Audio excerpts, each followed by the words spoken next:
Om Swastiastu. Assalamualaikum warahmatullahi wabarakatuh. Shalom, nama budaya, salam kebajikan. Perkenalkan, saya Iwayan Sumerta, guru bahasa Inggris di SMA Negeri 1 Manado. SMA Negeri 1 Manado merupakan salah satu sekolah tertua di kota Manado. Dengan karakter siswa yang beragam secara sosial, ekonomi, dan budaya. Dalam mengajar, saya menemukan bahwa kemampuan berbahasa Inggris siswa sangat variatif. Ada yang aktif dan percaya diri, namun tidak sedikit yang masih pasif dan cenderung ragu untuk berbicara. Berdasarkan raport pendidikan SMA Negeri 1 Manado tahun 2025, terdapat penurunan kualitas pembelajaran sebesar 1,22% dibandingkan tahun sebelumnya. Analisis akar masalah menunjukkan bahwa faktor utama penurunan ini adalah metode pembelajaran yang masih konvensional dan manajemen kelas yang kurang interaktif. Situasi ini menjadi refleksi bagi saya. Apakah siswa benar-benar belajar dengan makna atau sekedar menerima informasi? Pertanyaan ini mendorong saya untuk melakukan perubahan. Saya ingin menciptakan pembelajaran yang membuat siswa berpikir, berbuat, dan merasakan makna belajar. Maka lahirlah inovasi pembelajaran bahasa Inggris melalui simulasi reportase dan talk show pada materi news item text. Dari pengalaman itu, saya belajar bahwa setiap siswa memiliki potensi untuk berkembang, asal diberi ruang belajar yang bermakna, mengembirakan, dan menantang. Dari sinilah lahir gagasan proyek pembelajaran transformatif ini.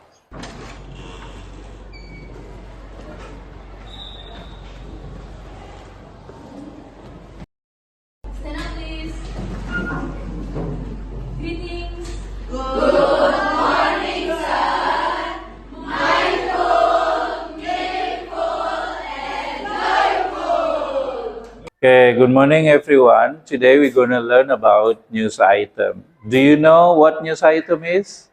Who can answer? Okay, what is a news item?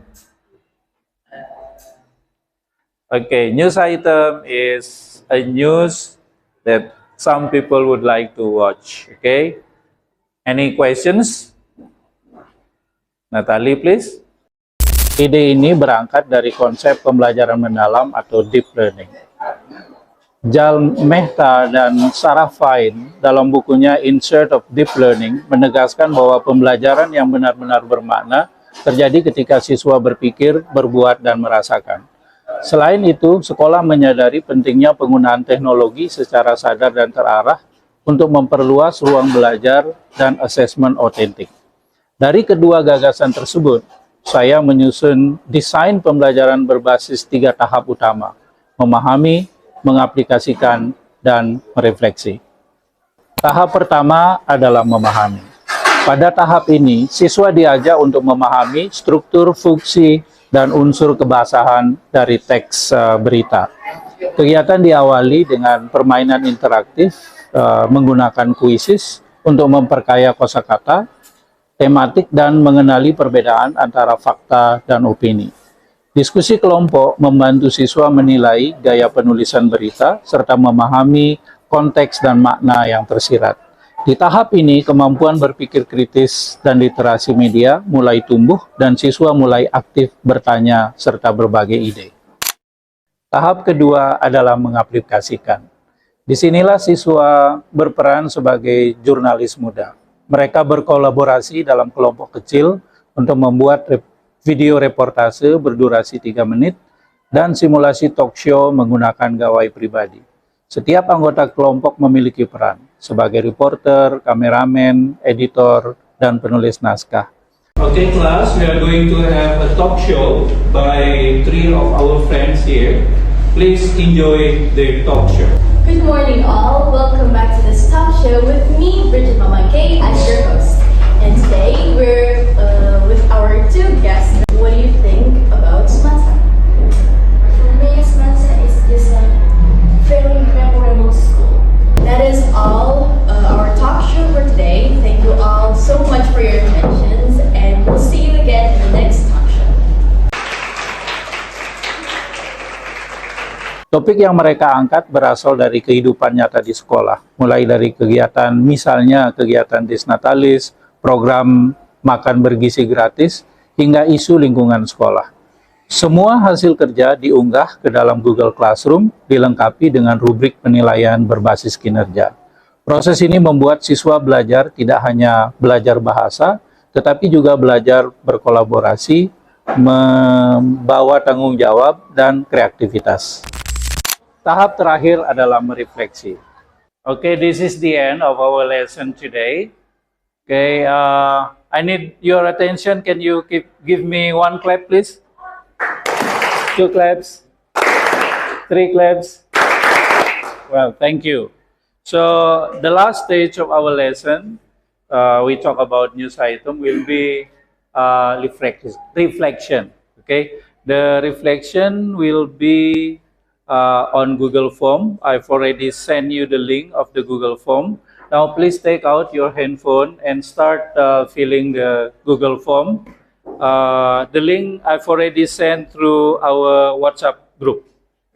Setelah reportase dan talk show ditayangkan di kelas, setiap siswa menulis learning journal tentang pengalaman belajar mereka. Mereka menjawab pertanyaan reflektif seperti, apa hal penting bermakna yang kamu pelajari? Tantangan apa yang kamu hadapi dan bagaimana kamu menghadapinya? Okay, Lily, please stand up. The most valuable thing that I've learned is how to talk in front of people and how to interact with a guest as a host in a talk show. That's one of the valuable things that I learned. Yes, please. So I feel like I was studying more this topic. I feel like I can be more confident in speaking English.